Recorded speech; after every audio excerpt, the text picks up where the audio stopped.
Mary of Guelders was the Queen Consort of Scotland as the wife of King James II of Scotland. She served as regent of Scotland from 1460 to 1463. Biography. Background: she was the daughter of Arnold, Duke of Guelders, and Catherine of Cleves.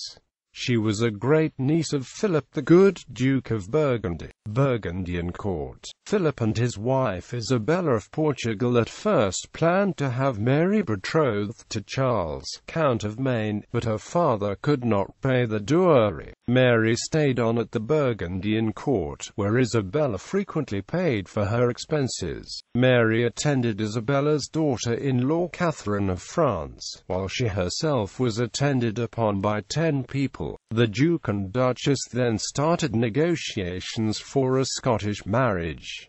Philip promised to pay her dowry, while Isabella paid for her trousseau. William Crichton came to the Burgundian court to escort her back to Scotland. Marriage and children. She landed in Scotland in June 1449, and both nobles and the common people came to see her as she made her way to Holyrood Abbey. Mary married James II, King of Scots, at Holyrood Abbey in Edinburgh on 3 July 1449. A sumptuous banquet was given, while the Scottish king gave her several presents.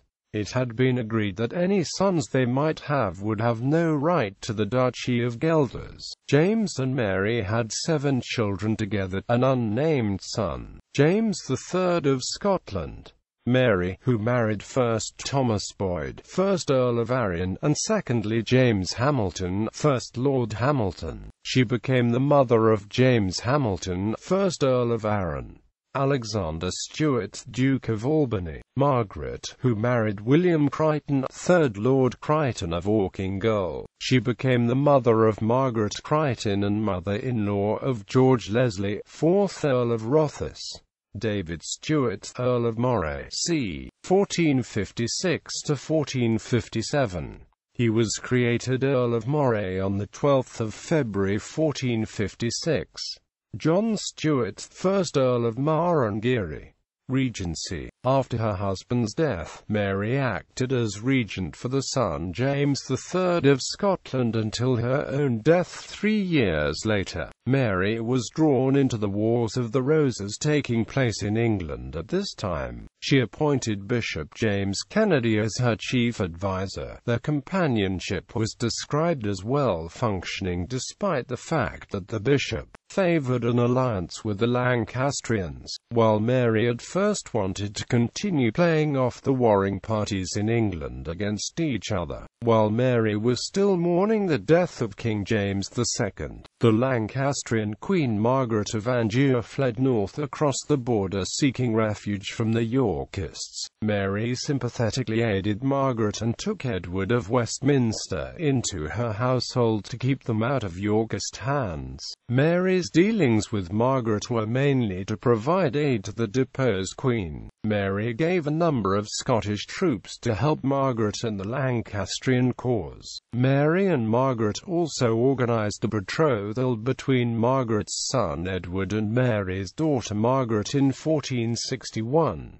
In return for her support, Mary asked for the town of Berwick on the Anglo-Scottish border, which Margaret was willing to give up. Relations between the two women deteriorated, however, with the increasingly friendly alliance between King Edward IV of England and Duke Philip of Burgundy. Any support by Mary from Margaret, Edward's enemy, threatened the alliance that Duke Philip wanted with King Edward IV against the French King Louis XI.